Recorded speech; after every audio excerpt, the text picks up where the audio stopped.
Soy Federico, trabajo en investigación y soy docente universitario. A veces me pregunto qué es la ciencia, para qué sirve, cómo influye en nuestra vida cotidiana y cuáles son los problemas que hoy se estudian. En esta búsqueda de respuestas, que nunca serán definitivas, me encontraré en cada programa con quienes hacen ciencia, los científicos.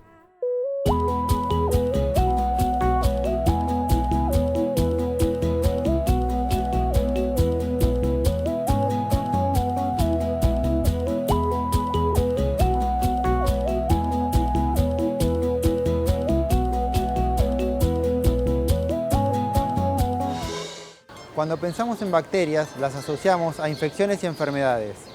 Esto revela lo poco que sabemos de ellas, ya que la mayoría de las bacterias son esenciales para la vida.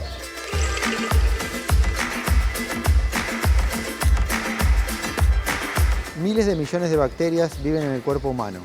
En promedio superan en número a las células humanas en una proporción de 10 a 1. De todas las decenas de miles de especies de bacterias conocidas, solo unas 100 cambian las reglas de la convivencia pacífica y nos enferman. En el programa de hoy vamos a conocer un poco más sobre las bacterias que desempeñan un rol importante en la salud y el ambiente.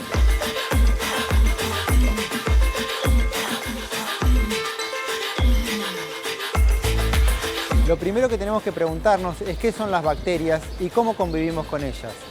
Gabriel Vinderola y Marcelo Rosmini, investigadores de la UNL, nos cuentan algunas de sus particularidades.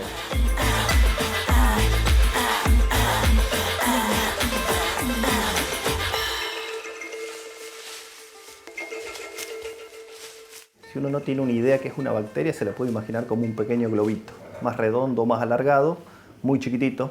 En 1 milímetro, por ejemplo, podemos poner en una hilera 300 bacterias. Es algo muy chiquitito y que tienen vida, pero no la vida como la conocemos nosotros, con sentimientos ni con emociones. Las bacterias tienen vida porque pueden incorporar nutrientes, incorporar cosas que necesitan para alimentarse y producir lo que se llaman metabolitos y a la vez duplicarse. Pues algunas pueden duplicarse muy rápidamente. En 20 minutos de una podés tener 2, de 2, 4 y así sucesivamente. Entonces son unidades que tienen vida y la unidad misma es un ser vivo. ¿Y son buenas, son malas? ¿Hay buenas y malas? Hay buenas, hay malas, pero son necesarias. No podríamos vivir, no existiríamos como personas sin las bacterias. El hombre se estima que más o menos apareció hace unos 200.000 años y las bacterias más de 3.600 millones de años antes. Así que nos recibieron y hemos evolucionado con esas bacterias. Así que las necesitamos para vivir.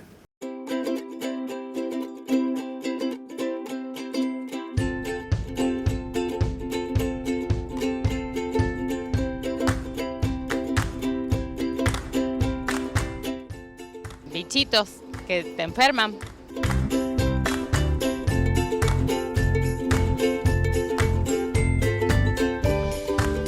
Para mí las bacterias son microorganismos que están en todo el ambiente y en los cuerpos y que básicamente viven de como son huéspedes de otro organismo y viven de eso.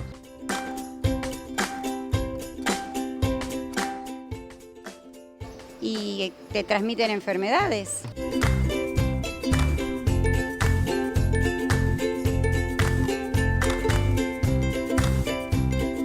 Las bacterias son microorganismos que están en todo el universo.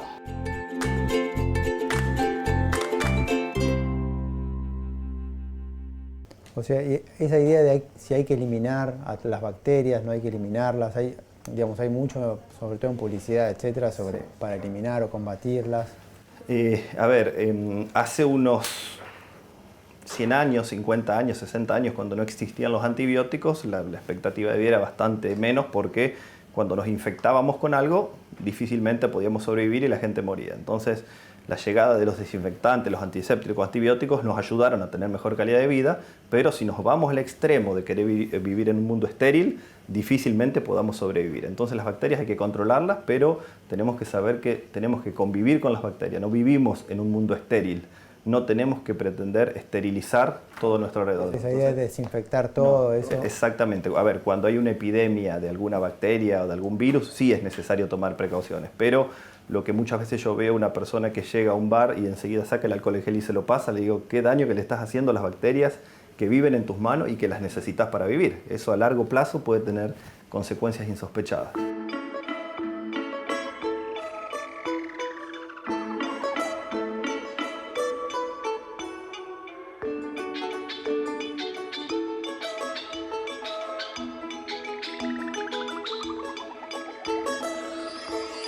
En general, todos los organismos vivos, sobre todo los animales de sangre caliente, como los humanos, tenemos un complejo bacteriano muy desarrollado y en un estado de equilibrio muy importante en nuestro tracto digestivo, en particular a nivel intestinal. Gracias a esos microorganismos podemos hacer la digestión, podemos aprovechar los nutrientes y esa microbiota que tenemos en el intestino, cuando está en equilibrio y está correctamente balanceada, es un sinónimo de nuestra salud. Por otra parte, las bacterias que tenemos en el intestino también tocan determinados receptores que tenemos a nivel intestinal y eso estimula la producción de defensas. Hay todo un sistema inmune que tenemos que en alguna medida se estimula gracias a la actividad de esos microbios a nivel intestinal. Cuando el intestino no funciona bien, porque por ejemplo la microbiota esa se altera por distintas causas, empezamos a tener problemas de salud. Sobre todo estamos expuestos al ataque de bacterias patógenas, algunas de las cuales viven en nuestro interior habitualmente, pero que ante esas bajas de defensa pueden tomar mayor impulso y afectarnos en mayor medida, ¿no?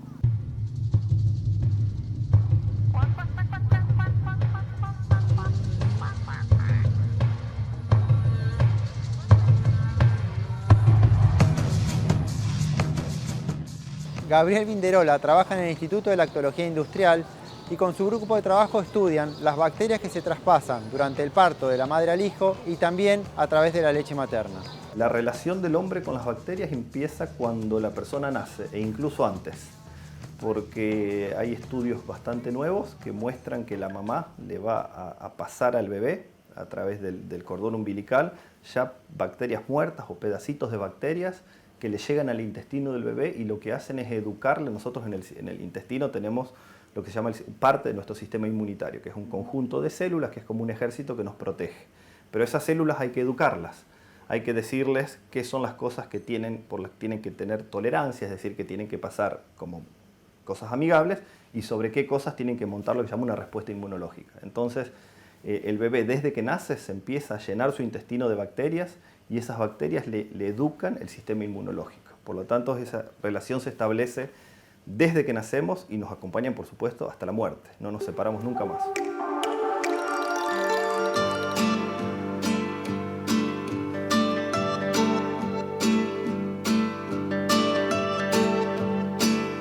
Cuando el bebé nace, la vagina de la madre, un tiempo antes de dar a luz, se enriquece, aumenta la cantidad de lactobacilos. Por eso es importante que el bebé pase por el canal vaginal para recibir esos primeros lactobacilos de parte de la mamá. Cuando nace por cesárea, ya hay un impedimento, porque sale por otro lado, por supuesto, y ahí se empieza a colonizar con otros microorganismos que no son tan deseables. Otro gran aporte que le hace la mamá es a través de la lactancia materna. Antes se creía que la leche era estéril, o cuando había problemas de contaminación eran en caso de mastitis, de inflamación. Pero los estudios nuevos demuestran que la leche materna provee una gran cantidad de microorganismos, una cantidad enorme que va variando a lo largo del tiempo, y ahí se encuentran principalmente estas bifidobacterias, que son bacterias buenas. Por lo tanto, la mamá le transfiere al bebé lactobacilos a través del parto vaginal y bifidobacterias a través de la lactancia materna. O sea, nutricionalmente se sabe que la lactancia materna es el mejor alimento. Tiene los carbohidratos que necesita, ácidos grasos, y defensas, inmunoglobulina.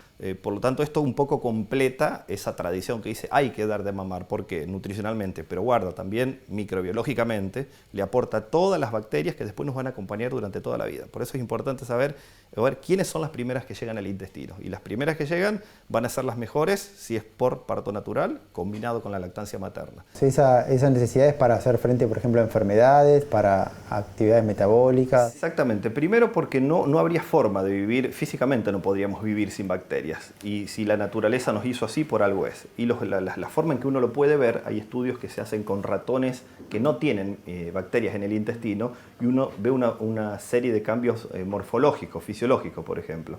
Un ratón que no tiene bacterias en el intestino termina muriendo porque es como que se ahoga en el propio mucus que tiene en el intestino. El intestino segrega esa mucosidad y no tiene bacterias que se lo vayan digiriendo. Entonces el ratón termina como inflado y muerto. Y por otro lado, si a un ratón, ustedes habrán escuchado hablar de a veces que hubo una infección o una intoxicación por salmonella o Escherichia coli, que son patógenos de alimentos, cuando a un ratón yo le doy una sola célula de salmonella, el ratón se infecta y se muere. Pero necesito darle 1 millón de células de salmonella si el ratón tiene bacterias en el intestino. Esas bacterias están protegiendo de los patógenos, muchos patógenos que hay alimentarios. Pero por sobre todo porque las bacterias lo que hacen es educar nuestro sistema inmunológico. Es lo que nos permite convivir y alimentarlos y no estar constantemente teniendo una respuesta inmune contra cualquier cosa que comamos. Es lo que las bacterias nos ayudan a desarrollar lo que se llama la tolerancia oral. Todos lados, adentro, afuera, te las metes cuando te llevas la mano a la boca, qué sé yo. Sí.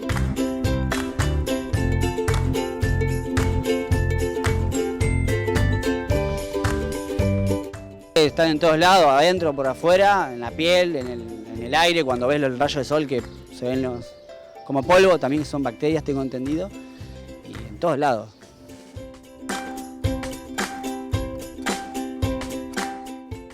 En muchas partes del cuerpo. Atacan diferentes partes del cuerpo.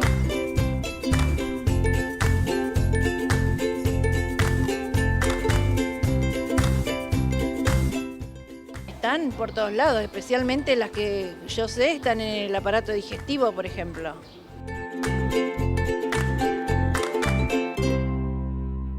Y vos mencionaste, bueno, la presencia de las bacterias en el intestino, bueno, la relación del embrión con la madre, en la leche materna. ¿En qué otras partes del cuerpo, digamos, hay bacterias que también...?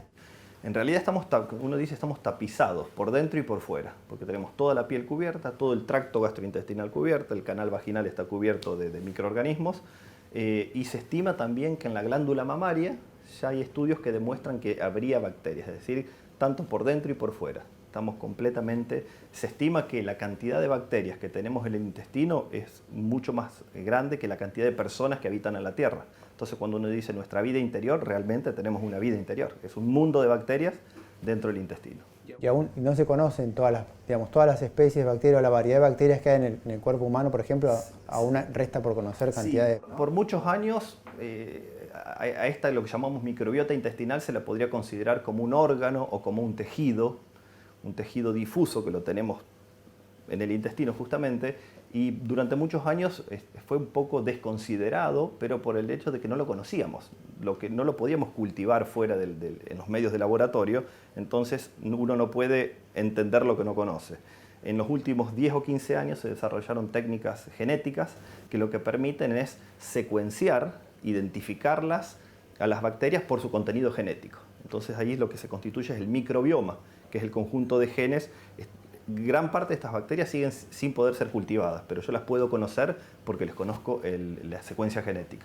Y de esta forma ya se le ha puesto nombre y apellido prácticamente a todas las bacterias que tenemos en nuestro organismo. Y ahora se está empezando a ver cómo diferentes patologías, obesidad, diabetes, hasta autismo, están relacionadas con desbalances o lo que se llama una disbiosis bacteriana. Y, digamos, con todo bueno, o parcialmente tal vez, esta idea de eliminar las bacterias o de desinfectar los ambientes, etcétera, eso, digamos, a largo plazo, ¿puede tener alguna consecuencia o es digamos, algo del momento?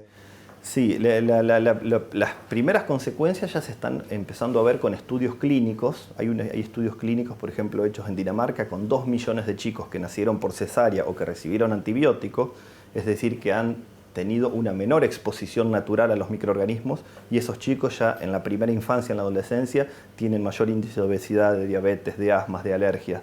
Entonces estamos pagando la consecuencia de no tener una exposición natural a los microorganismos. Nuestro sistema inmune no está bien programado, no funciona bien y empiezan a aparecer estos que se llaman enfermedades autoinmunes. Marcelo Rosmini, investigador de la Facultad de Ciencias Veterinarias de la UNL, estudia desde 1999 los microorganismos presentes en el intestino animal y cómo estos pueden mantener su salud.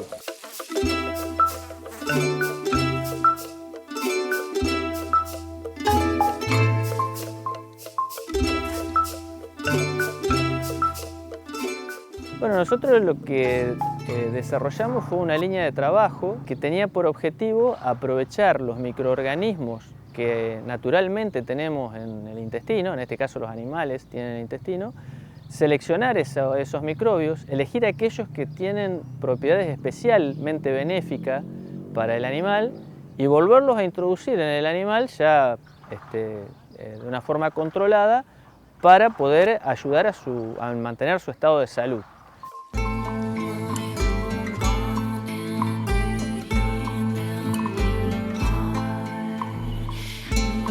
Empieza a existir lo que se llama habitualmente el hacinamiento, y ese hacinamiento lleva a una situación de estrés, que es el estrés por la masividad de gente dentro de animales, en este caso, dentro de un pequeño espacio. Eso es lo que nos pasa a nosotros cuando subimos al colectivo y está muy lleno, ¿no?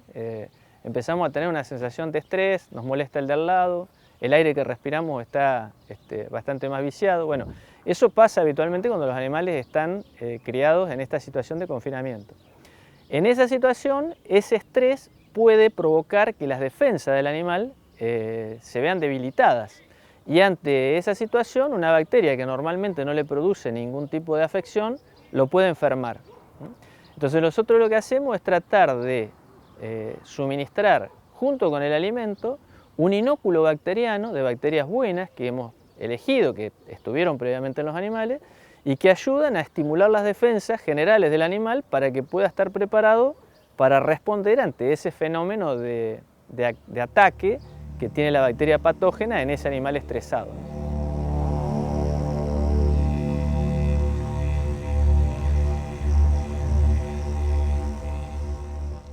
Tiende esta técnica es a reducir la metodología que se usó para subsanar esto 2 o 3 décadas atrás, que era darle pequeñas cantidades de antibiótico al animal junto con los alimentos y de esa manera tratar de mantener controlada la microbiota patógena, que se llama, es decir, las bacterias malas, por así decirlo.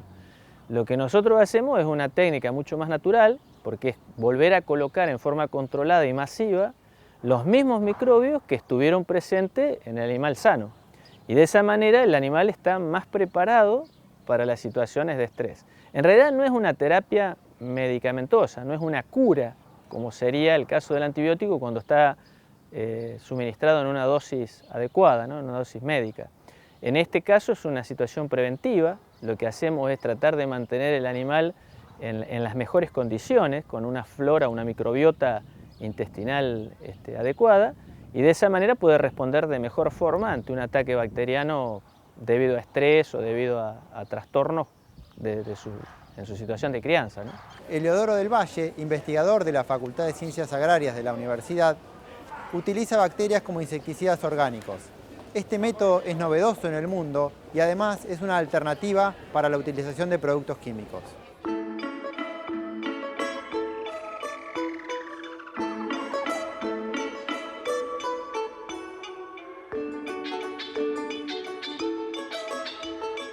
Me dedico al estudio de nemátodos entomopatógenos, que son organismos, microorganismos, que son parásitos de insectos. Estos organismos son potenciales agentes de control biológico de plagas. Específicamente los que estudiamos nosotros son plagas de interés agrícola. Entonces, es una alternativa a métodos de control en la agricultura. Bueno, específicamente estos son nemátodos, son microorganismos que están asociados a una bacteria, ¿sí? Esa asociación es mutualística, o sea que hay beneficios tanto para el nemátodo como para la bacteria, y el nemátodo actúa como un protector de la bacteria en el ambiente y como vector del mismo, como vector de la bacteria hacia el interior del insecto. Una vez que el nemátodo penetra en el interior del insecto para parasitar, libera esa bacteria que la lleva en la parte anterior del tracto intestinal, y esa bacteria produce toxinas que van a generar la muerte del insecto o de la plaga en 48 horas aproximadamente.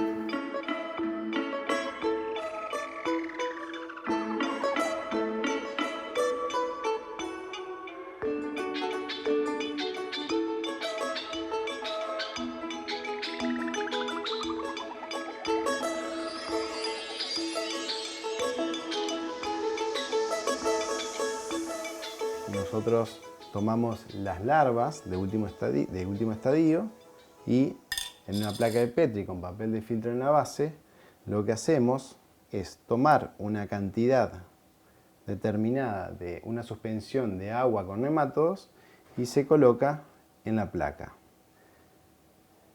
Esto es la inoculación.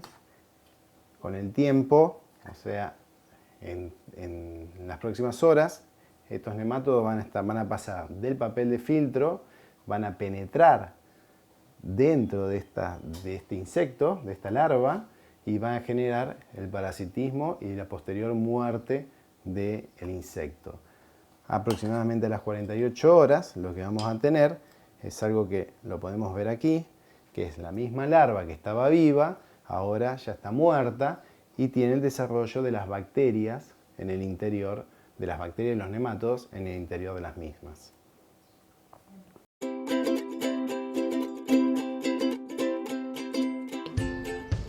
Un montón.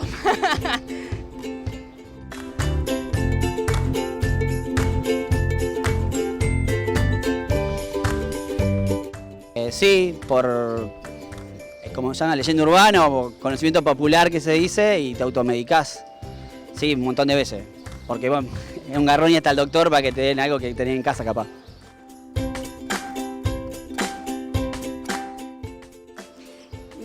No tantas, pero sí.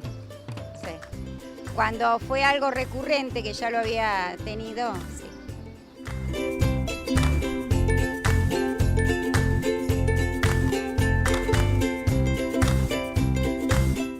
Porque es mucho más fácil ir a la farmacia y pedir un antibiótico que ir al médico, esperar y todo lo demás y que te dé la receta, pero una cosa que vos ya sabés que un determinado antibiótico te va a curar.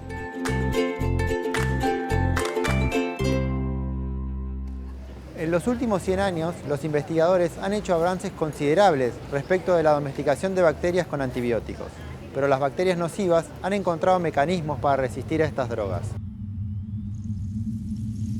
Si bien los antibióticos nos ayudaron a resolver muchos problemas, pero el abuso, la automedicación o sobre todo el abuso del uso de antibióticos, lo que hizo es evidentemente que las bacterias se preparen mejor y siempre hay alguna, cuando uno mata una población con un antibiótico, siempre queda alguna que es resistente, esa va a tener una descendencia que son iguales o más resistentes y con el paso de los años es necesario nuevos antibióticos o dosis más fuertes, pero se estima que para el año, por ejemplo, 2050 aproximadamente, la principal causa de muerte de las personas van a ser las infecciones por bacterias que no vamos a poder controlar.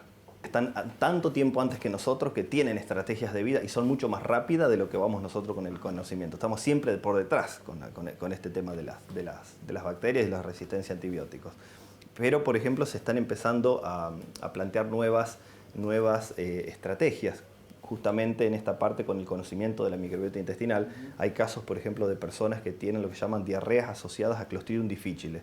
Son diarreas debido a una bacteria que se instala en el intestino, que es muy resistente a los antibióticos, no hay forma de combatirla y lo que se hace sencillamente es tratar de desplazarla con las bacterias de una persona sana.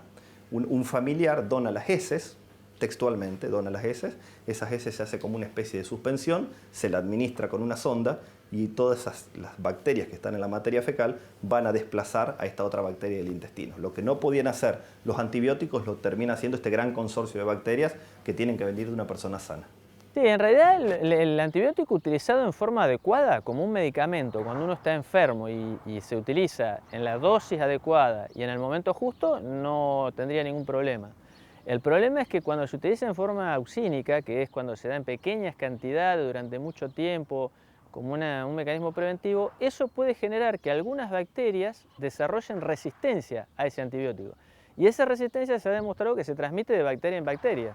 Entonces, a lo mejor una bacteria que no es patógena adopta esa situación de resistencia y se la transmite a otra bacteria que es patógena. Cuando el animal, o en este caso el humano, contraigan la enfermedad con el patógeno, el antibiótico no va a servir, por más que lo utilicen en dosis adecuadas. Y el otro problema es que, aunque los usemos en pequeñas cantidades en los animales, esos residuos que quedan en el animal y también esas bacterias que desarrollan resistencia pueden pasar al humano, porque de hecho estamos conviviendo en el mismo ambiente. Entonces La idea actual es que los antibióticos se reserven pura y exclusivamente para tratar las enfermedades en las dosis adecuadas en el momento en donde es imprescindible y no hay otra terapia mejor para poder controlar esa enfermedad. Y por eso se desarrollan estas técnicas que son más naturales, ¿no? Los probióticos son microorganismos vivos que permanecen activos en el intestino y ejercen importantes efectos fisiológicos. Consumir alimentos que contienen probióticos ayuda a mantener el equilibrio de la flora intestinal y tiene una acción directa sobre el sistema inmunológico. Científicos comprobaron que la acción de una cepa de bacterias probióticas aumenta en más de un 50% la duración de la vida. Nuestra dieta nos ha hecho que comamos cada vez menos bacterias y es bueno consumir bacterias y es bueno consumirlas vivas. ¿Dónde están vivas? Principalmente en los yogures, en los quesos. Un alumno de Pasteur, el que inventó la microbiología, se llama Eli Metchnikov, un ucraniano, que publicó un libro que se llamaba La prolongación de la vida, en el año 1907. Esa persona veía que las personas que vivían en el Cáucaso, era una zona en Europa del Este, en Asia, vivían mucho tiempo, consumían gran cantidad de yogur y llegaban a viejos en muy buen estado de salud. Entonces se basó en esto de que las bacterias lácticas presentes en el yogur, por las propiedades nutricionales, inmunomoduladoras, tienen la capacidad de ayudarnos.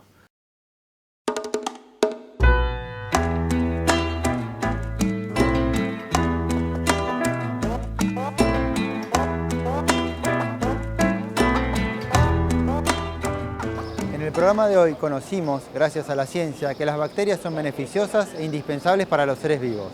Hasta el próximo Científicos.